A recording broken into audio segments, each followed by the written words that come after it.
Hey everyone, I have Reverend Kristen Hydinger with me today. She is a research fellow at the Danielson Institute. She has a Master's of Divinity from Boston University and a Master of Arts in Sociology from the University of Texas, Austin. She is an ordained Baptist minister, and her research interests meet at the intersection of religion, spirituality, family, sexuality, and trauma. Welcome, Kristen.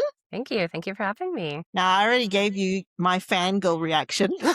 This time on, I felt like everybody at the common table should get that because your papers and your work has informed my own interests. So I'm really pleased to chat with you today. Well, that is very nice to hear. Oftentimes, when we send things out into publication, we know they get published and don't always get feedback on it. So that is very nice to hear. I don't know very much about the Danielson Institute. Mm. Could you maybe share a little bit more with myself and also the audience? Yeah, absolutely. So, full name is Albert and Jesse Danielson Institute. It is a research center housed inside Boston University in Massachusetts. And it began actually as a center inside Boston University School of Theology, which is where I did my seminary work. Somewhere in the mid 19th century, it became its own independently operational institute, but it has always been this, we like to call it this three-legged stool of research, clinical practice, and clinical training. So we train future social workers and psychologists as well. A few different modalities, but primarily depth-oriented psychotherapy for the type of clinical work that we offer, and with intentional integration of what we call CERT, spirituality, existential, religious, and theological orientation in the training and in the clinical practice as well. Oh, fantastic. So, one of the reasons why I know of you is because you wrote or co-wrote a paper that spoke about trauma in with clergy, but also with chaplains. Uh-huh. And I think that was probably one of the few papers that named trauma. And trauma is one of those things where it gets thrown around as well. So I was wondering if, before we even speak about what you've discovered and what you found, if you might have a definition that you work with. In your mind, when you're talking about trauma in this group of people, what is that? Yes. And I think that's a really good point. I think the word trauma can get interchanged with other clinical terms that do have distinct definitions, and it's helpful to not muddy those waters. So when thinking about trauma in particular, it can either be a singular instance, an event, or like vicarious traumatization might be something that's occurring through repeated exposure. But it's not, it is a step beyond a bad day or or a difficult challenge. It leaves, our team likes to kind of talk about, like, it leaves a residue Mm. that lingers and that can come back into your thoughts in the future. One of the other terms that often gets sometimes used interchangeably is moral injury, which is not the same thing and is not as commonly studied, at least in this religious literature. But moral injury is like exposure to things or having to participate in instances that kind of go against your own personal sense of right and wrong. So that could be, for instance, a chaplain working in a hospital who is unable to spend the amount of time that they think they need with a patient at a bedside because in order to keep their own job, they have to like meet a quota of a certain number of patients. And so the expectations of the institution that they're a part of is in contrast with their own sense of what constitutes good care of this other patient that's dying and their family is there and needs attention. That's an example. And then burnout is sort of the third word. And I would like to think of these three words as being overlapping, like Venn diagrams, but none of them are exactly the same. Burnout, as we tend to think about it, is typically what comes after. So burnout is more than just exhaustion. It's more than just kind of that feeling of, I just don't want it today. And it often comes after compounding experiences or repeated exposure to traumatic experiences or morally injurious experiences. So burnout, one of the key factors in a workplace setting is like work performance often starts to become negatively impacted. So maybe feeling like they need to take more sick time than they used to for mental health days, as opposed to like actually being sick, or maybe physically they're actually getting sick from the stress. So those are three terms that Yeah. I know you only asked about trauma, but I wanted to kind of talk about those three together because I think they get used interchangeably. They're not. They are connected. They are all part of this sort of religious leader experience, but they are distinct. Yeah. I'm so glad that you've mentioned all three. I absolutely want to find out in terms of what you've discovered in this group of individuals. And also just to ask you, I often also think that diagnosis is the other misunderstanding. It's not necessarily that the person has post-traumatic stress disorder, like PTSD. That's not necessarily the type of trauma or the level. Would that be fair, Kristen? I think that that is fair, though some of our research has indicated that some of the clergy that we have sampled are above the threshold for PTSD for clinical concern, or even have higher PTSD scores than post-deployment military. So that may actually be one area where it's not exaggerating, Yeah. actually. I think it's more of PTSD is a complex diagnosis to make. And I think that there is a lot of minimization oftentimes on the part of the clergy person or the chaplain that their exposure or experience is just part of the job. Yeah. Yeah. Now, the title of the podcast is called Clergy Wellbeing Down Under, but I'm very happy to also talk about chaplains because the audience is wide, and we often find too that clergy can also act as chaplains. They may have a dual role in what they're doing. Some clergy have moved to become chaplains. I'm curious, in looking at clergy and chaplain, why did you look at both of them? Mm. Did it have to do with, yes, what's the common denominator there? Yeah, so we wanted to look at religious leaders broadly speaking, and as we were getting into it, we were realizing that these differences in the workplace settings really constituted, like, while there is this overlap, they're both offering spiritual care and religious leadership. Doing that within a congregational setting is a different set of experiences than doing it in a secular setting or an inherently interfaith setting where you may not be providing care to someone of the same tradition as yourself, for instance. And so a lot of our impetus for starting this research came from a Massachusetts-based chaplain support network, like professional resource network, who asked us during COVID, can you help us? These chaplains are saying they're burning out, they're ready to quit. Can you help us support them? So we my colleague likes to joke that we built the plane while we were flying in that respect, but figured out this virtual group program with chaplains from around the world to gather every other week. But we did research to also inform how we structured that program, and it has developed into this Chrysalis program that's this 8-week US-based program we offer now that's online as well. And part of the reason chaplains and clergy kind of continue to be looked at the same time, but also are very distinct, is because in the literature there's a lot more on congregational clergy. At least, we did a worldwide literature review. We had over 80 empirical studies that were looking at either trauma exposure, something measuring well-being, or something measuring burnout among religious leaders. And I think only 12 were including chaplains. So just chaplains were so under-researched,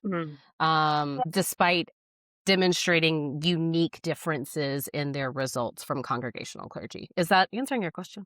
It does. It does. Oh, well, let's head there. So you found that there are differences between congregational clergy and chaplains? Yes. So in many instances with congregational clergy, for instance, and this is especially true in the United States where there's no state church and there's a lot of separation in terms of regulation around what different employment practices would be, or things like that of the clergy. That pretty much varies denomination to denomination. And because there's that much variation, and also because there's not that much like external oversight, there are some traditions, for instance, where one pastor is employed across 3 different rural churches, all of which expect that pastor to act as if they have no other church, like the congregation there.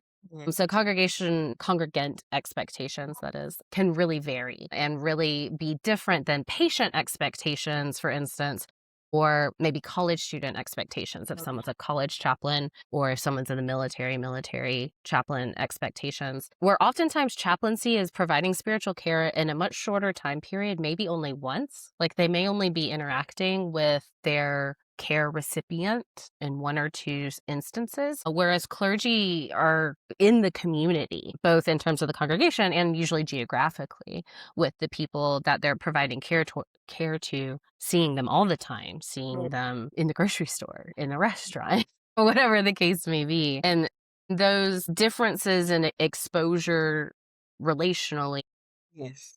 can complicate, or at least make very different the types of risk factors for clergy versus the type of risk factors for Yeah. chaplains. Yeah.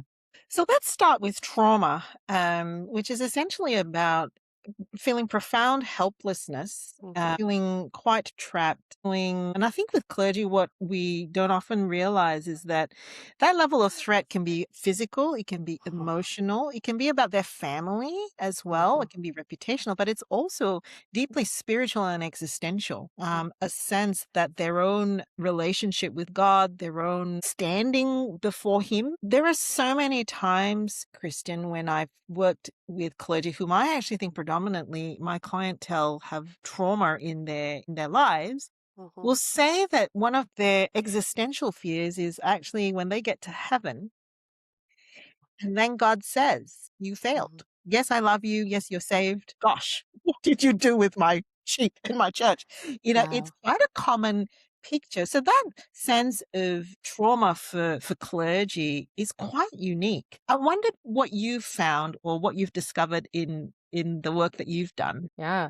I would like to say that that surprises me, but it doesn't really, as you're Mm. saying that, unfortunately.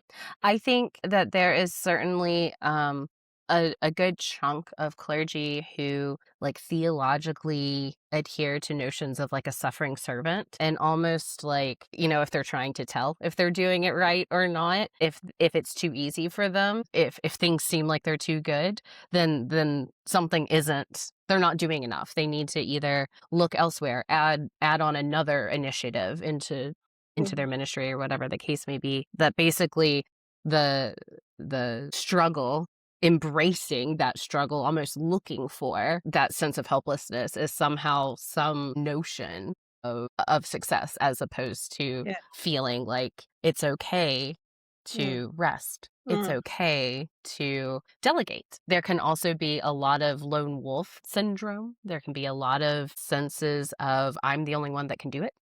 Yeah. They can put themselves up on a high pedestal, and sometimes that's self-imposed, sometimes that's imposed by the community. So there's definitely, and I want to go back to when you mentioned the physical harm side of it too. I think that people view, this is a broad brush statement, but I definitely think that people kind of view being a clergy person as a relatively safe career, Mm. a safe space in life. And I think that it, especially in America, can't really personally speak elsewhere. I think if you were not a uh, white male, that is not as true as a clergy person in America. I think that there are plenty of instances of stalking, of unwanted Mm. attention, Mm. or physical encounters, but in part because oftentimes like spiritual care happens in a one-on-one setting Mhm. where, it's considered Mm. normal and even preferable to close the door and let Mm. there be that privacy. But the risk that can put Mm. on a clergy person, and then this notion of like the seal of the confessional or something like that, like what do you feel like you can say or not? Mm. Mm. So I think that there are genuine risks that people don't think about in Oh, the clergy profession that mm, increase likelihood of trauma exposure. yeah. What do you think? What did you find as what contributed to the levels? We'll start with trauma, and then we'll go down to Hmm. trauma, moral injury. Yeah, let's start Hmm. with trauma. What sorts of situations? Because I think part of the challenge is that it's a job that's so unique that it's hard for us to use our imagination. But I've personally heard and witnessed very threatening situations that pastors have been in, where me watching it, I'm thinking this is going to escalate to a physical, like this person is going to hit this clergy person, and the clergy person is wearing that role of service and servanthood. And Hmm. somehow, if this was outside, it would be so obvious, get out, but in that context, they don't. What are some of the situations that you've heard or discovered through your research that Hmm. brings about these traumatic exposure? Yeah, we don't have nearly enough time to go into all of them, but I think one of the sets of scenarios that just makes Mm, it for possibility of traumatic exposure can be when, um, in a congregation, the pastor has authority in that congregation, but not in all, but in many religious traditions, Christian traditions in particular, they also have like a denominational body that they are overseen by. And when there are competing expectations between, let's say, a bishop that's above the minister and the congregation that the minister is supposed to be leading, the minister is trying to figure out how to balance this while also having sort of that like servant service oriented attitude. I think that there can also be challenges based on things like, let's say you have a very young minister, like fresh out of seminary, in a very older congregation. And I'm not saying that that's mm, inherently making a traumatic mm, experience, but if there are disconnects kind mm, of between the way the clergy person is wanting to come in and make some sort of change that they see as being beneficial for the longevity of the community, but the community who's already been there for a while is maybe skeptical or even fearful of such changes and what that might mean. There's only so many times one person can repeatedly try to make an effort before someone gets angry enough they might want to hit them, or before like all of your deacons or administrative staff quit or step down or whatever the case is. So I think when you, especially in the States, there's sort of this decline of mainline Protestantism where there's both a decline in people going to seminary and even just becoming ordained, being interested in doing congregational leadership, as well as a decline in the numbers in congregations. But oftentimes, those congregations that are dwindling are afraid to, for instance, combine with another smaller congregation. mm, And they want things to stay the way it's been because it's been meaningful to them in mm. that regard. I feel like I may have gone on a tangent there for a second. Yeah, no. So yes, exposure to conflict, exposure to being the sandwich Yeah. in between.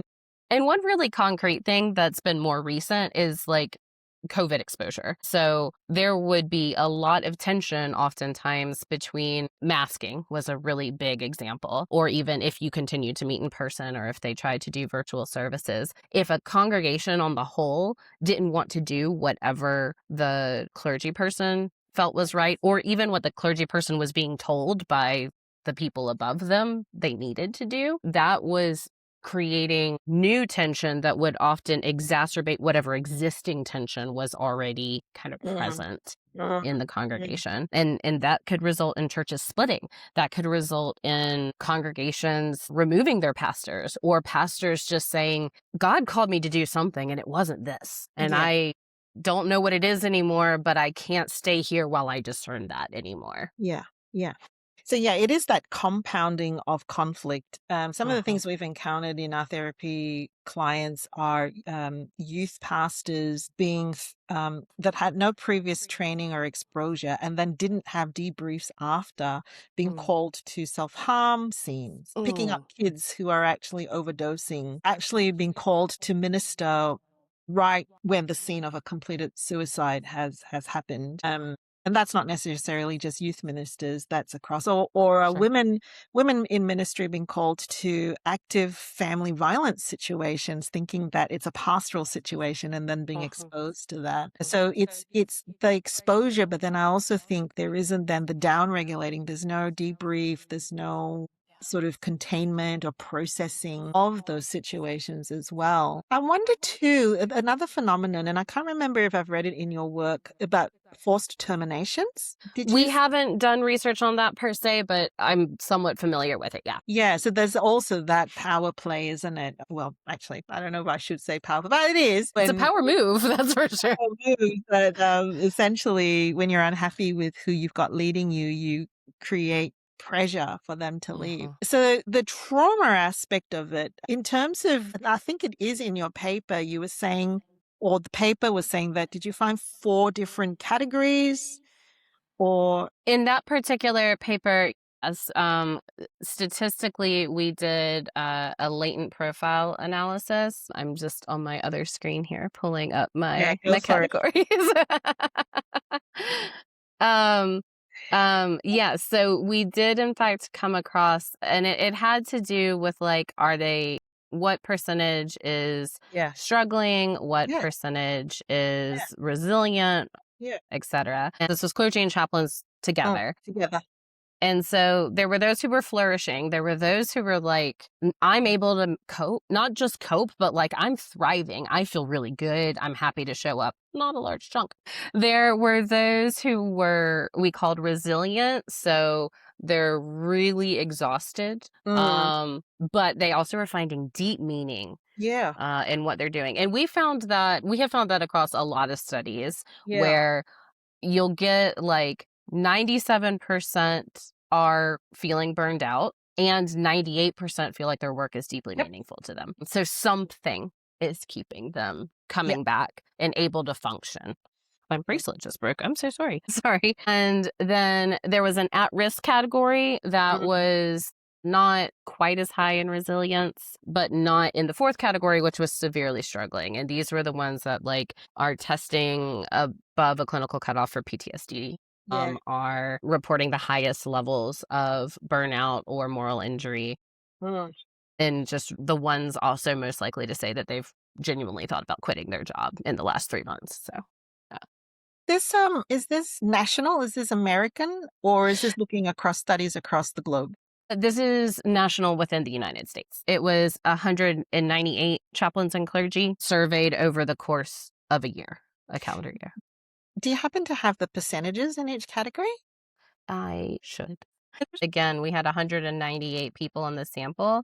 13 counted Percent as or 13? 13 people? 13 people. Okay. 13 people counted as cool. flourishing. Then for the resilient class, that actually was the largest class. So it was 85 people. So 85 divided by just 198. 198. Yeah, just under half. About 40%. Yeah. And then after that, not too far behind was at risk. That was 74 people. 74 divided by 1. Yep. So that's about 37. And then the severely struggling was 26 people. That is freakily similar to the Duke percentages. Probably, I think, quite similar to my impressions and also my clergy survey, which I did in 2023. Yeah. It's so fascinating, isn't it? So this is split over time. I'm talking about the various studies. Yeah. Split over time, split over geography.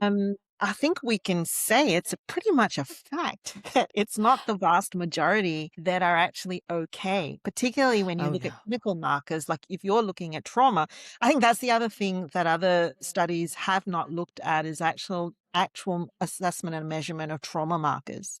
So that's very interesting. Very sad.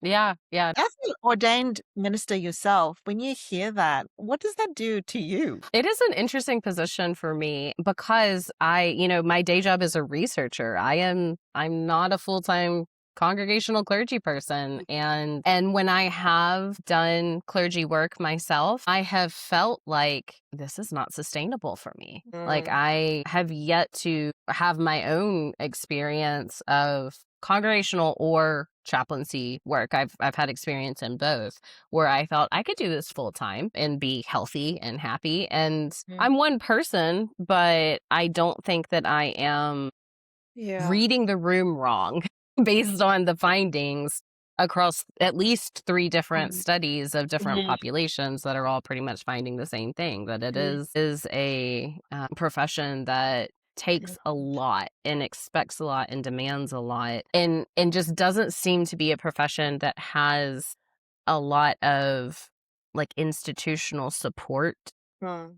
It seems to be more on the clergy person Mm. to maintain their well-being, to maintain their Mm. mental health, to maintain their spiritual well-being and Yeah. their spiritual practices. I mean, many clergy people will say for them, when they're leading on Sunday morning, that's not their worship service because they're Mm. leading. And if they find being a part of a worship community where they can just be in the pew meaningful, it's really hard to find that for yourself as a clergy person. Absolutely. Let's go to moral injury now. This is interesting to me because I'd love to hear what it looks like in clergy. I think you gave an example for chaplains I where did, yeah. you're torn, aren't you, between the thing that you're convicted and deep in you, you know you should do. At the same time, there are organizational mandates that are Mhm. pulling you from there. What does that look like for congregational clergy? I think it can take some similar manifestations, Mm. but the institutional side of it might be more like the example I mentioned earlier of the one clergy person who's in 3 different congregations, Yeah. and they want to Mm. provide care to each congregation Mm. as if they are that, um, only responsible for that congregation in the moment, because for that congregation, they are the only Mm. clergy person to turn to. Mm. But Mm. then if they are expected to do an 8 a.m. service and a 10 a.m. service, they have to leave as soon as that 8 a.m. service is done to get to their 10 a.m. service. So they can't stay and do part of the pastoral work Mm. that is expected of them because of this assignment that they've got at multiple Mm. congregations. That's an example. Another one could be receiving multiple phone calls in an evening for multiple congregants in distress. Maybe one has been in a car accident Mm. and the family is asking for them to come to the hospital, and then the other Mm. has been stranded by their partner Mm. on at a gas station somewhere and needs a ride and needs Mm. to be picked up. You can't split yourself and be in two places at once. Mm.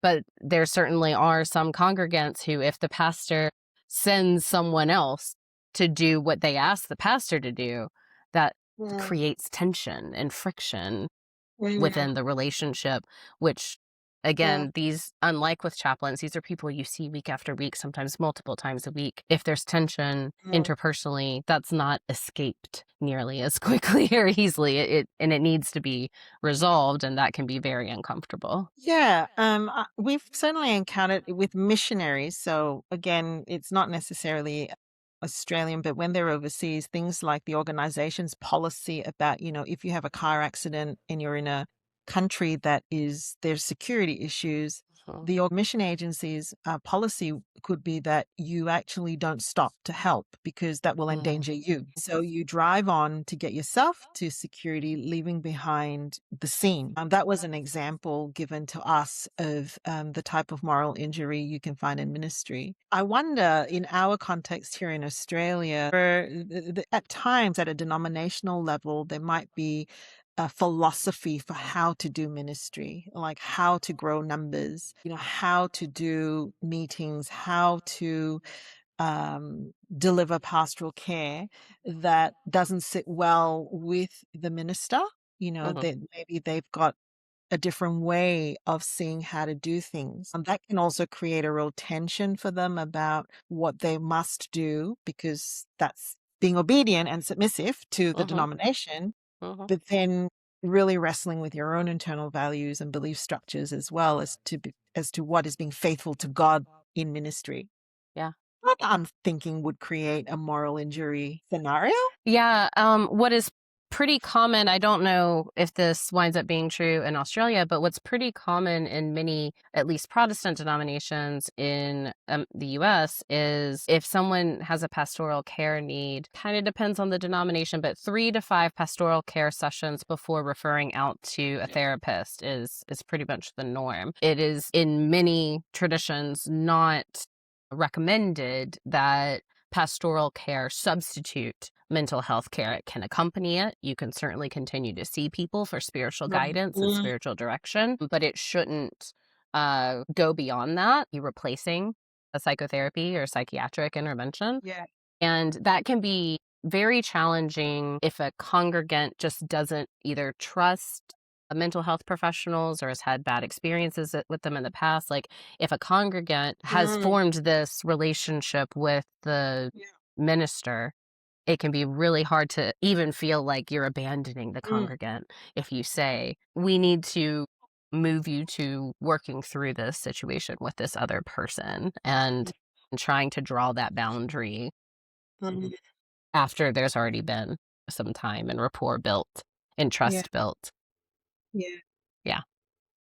Yeah, which actually, what you've just said reminds me of what we hear from ministry spouses, typically the wives, when they don't have the structure around them to care through a structure and they don't have the training, and they're told, you're over invested now in this person's issue, you need to pull out. They actually feel a deep emotional distress with Uh-huh, that. So uh-huh. that's interesting. I hadn't thought about that before. I'm now thinking also, one of the things we found in our Australian survey a couple of years ago is that one of the top reasons clergy said that they would leave the ministry is because of their impact on their family. I actually Mm. think, I mean, we look at work-life interference in terms of, the boundaries, but really in terms of worrying about your family, feeling guilty that you've brought them in. Uh-huh. We have clients who worry about the exposure that the kids are having, whether they're doing any damage. And for people who can't see what I'm doing, I've just put, The air quotes. yeah, air quotes damage. I don't think that is true, but they feel a deep sense that they're exposing their family. I wonder if that's a kind of moral injury that we don't think about either. It's sort of, as a parent, you're feeling like you're doing harm when Oh, you're you know. certainly torn between these two Oh, different roles you have, right? Like as a parent and a clergy person, or a spouse and a clergy person, even a parent and a spouse can wind up, being at odds with what's expected sometimes. I used the example earlier of 2 distress calls kind of pulling the clergy person, but mm, that could be you promised your child you were going yes, to their choir performance because you've missed all the other ones, and then you yeah, get this call about someone that's been in a car accident. yeah, And yeah, the yeah, spillover effect, the work to yeah, personal life and personal life to work as well. If you're going through a divorce, you better believe that that's going to impact how you show up at work, and that, depending on your tradition and how your tradition understands divorce, could put yeah. you at some serious odds in your congregation. Oh, so true. Another thought that came to my mind with rural churches, like if your child is being bullied at school, Mhm. but there's actually no other option. Not everybody can homeschool. It's like Yeah, we just no. say, oh, well, why don't you just homeschool? Well, there's a lot more to it. That's probably another scenario where you can feel so torn to the point of actually feeling like you're doing harm Mhm. yeah, golly. Okay. The other area that you're really interested in is in the formation space of Mhm. seminary students. Mhm. I'd love to hear what's happening in that space, Kristen. Yeah. So, one of the things that we were really feeling was an important avenue to investigate is how are the seminaries preparing ministers in the 21st century to enter this field that doesn't look like it did even in the early 21st century, let alone, 50 years ago or so. And there's a Facebook group called Things They Didn't Teach Us in Seminary. And, I have dipped my toe into that group on occasion, and I'm often struck at the amount of lack of, for instance, like bystander awareness training or Oh.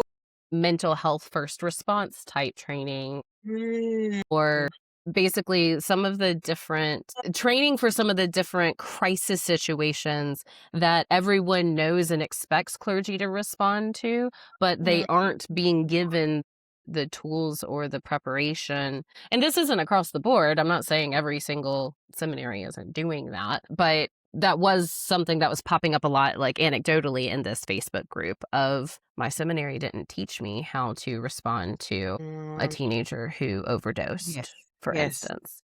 yes. Now, that's a very heavy thing to train someone up on, but I do think mental health first aid, bystander awareness training, and networking within your community even are some of the tools that are not homiletics, not how to preach a sermon, not how to read the New Testament in Greek, but are still equally as important in the day-to-day boots on the ground type of experience of leading Yeah. a congregation, of leading a community. You know, I've never made this link before. I just did it just as you were talking. Trauma is essentially feeling a deep sense of helplessness, like it's Mhm, really profound helplessness. mhm, And that vicarious trauma is about watching someone else go through something and then feeling the helplessness. And of course it makes sense if we're not prepared. First of all, are you aware of the range of pastoral situations you will see in your course as a ministry person, and then being prepared to mhm, actually respond? So if you don't have that, it's actually going to already set you up for vulnerability mhm, to hold that trauma in you. mhm. I kind of smile too because we're actually training mental health first aiders. I might use your snippet of this Okay, podcast. okay. Even though the episode is coming out much later, come and listen to it and come and get equipped for the sorts of situations you find yourself in. I wonder if we could finish with you telling us about the Chrysalis Mm, program. Would yes. love to hear about that. Yes, so the Chrysalis program, is, the I mentioned earlier, like, this 8-week online program. We started it in spring 2023, so we're right at 3 years. Oh, that's sorry, that just hit me that it's been 3 years of this program. We received a very generous grant from the Peel Foundation to do this program. We run it quarterly. It is 8 weeks. It is online. It is free. Currently only available in the United States, but we offer it to congregational clergy, to chaplains, and also to therapists. Mm, And basically, describe it as like beyond self-care. A massage is nice and helps sort of work out your muscles in the moment, but it is not going to change the toxic system you have to go back to later. We're not mm, saying Chrysalis is going to change the toxic system, but we are saying that Chrysalis is a space to process and metabolize what the work you do does to you as a person, both the good and the bad. Like, what is motivating? What makes you so excited to show up, to get out of bed? What makes you not ready to leave for the day, or makes you be like, oh, the day's flown by and I'm having a mm, great time, versus what makes you want to never get out of bed because you're terrified to go do that particular task for the day? What is really hard? What lingers with you? Again, that residue notion of mm, what experiences have you had that other experiences trigger for you, or that you can't quite shake or let go of, or that brought up mm, something from your own past. mm, And everywhere in between, who are the resources? That could mm, be your colleague, that could be your spouse or significant other, that could be a mentor, your own spiritual advisor or spiritual leader, it could be a boss, and also who gets in your way mm, or what is getting in your way. Now, that could be any of those people I just said. It also could be you. Like, there could be certain mm, internal aspects, whether that's overly self-sacrificial, like kind mm, of just having this internalized, I call it like the doormat version mm, of self-sacrifice, or it mm, could be that your supervisor is burned out themselves and basically you're getting all of what they don't have the ability to mm, handle. So it's trying to be very holistic. Each week we run through, whether it's in two different mm, formats, either an individual self-directed format where you're answering journal prompts, or a once a week group meeting online. mm. But the content is the same across the 8 weeks. And so Okay, the bulk of the program is going through these 5 gotcha. different capacities that you reflect on how these capacities show up in your own working self and your personal life, because we don't pretend like your work self is independent from your at home self. Like they all overlap, they all affect each other. So that's the short version of the Chrysalis program. Wonderful. Well, I'll be sure to put links to that Thank as you. well. Yeah.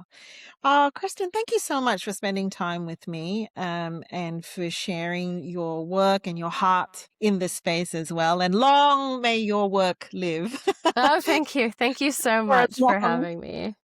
for as long as I do hope one day, Kristen, you and I get to have a coffee together when we say, look at the statistics. It's completely changed. Now That you would be amazing. That would be lovely. I really hope we don't have to wait till heaven to have that coffee to say. But given that you're a millennial, you got more years on you than I do. So I really hope that you continue and that your work really gets out there. And I do hope that this podcast goes some way in getting the message out to the good folk out there who are serving God. Yeah, I think on the whole, just a strong, especially with the clergy, Mm, a strong reminder you don't have to do this alone. That yeah. you can be called by God and not called by God to do this without help. That God had a community around Jesus, and then even after the resurrection, there is still community that moves forward together and supports each other when they need it, lifts each other up when they can. And that there is no need to be working by yourself Yeah, without help from anyone else. that's so beautiful. Thank you so much, Kristen. Yeah, thank you.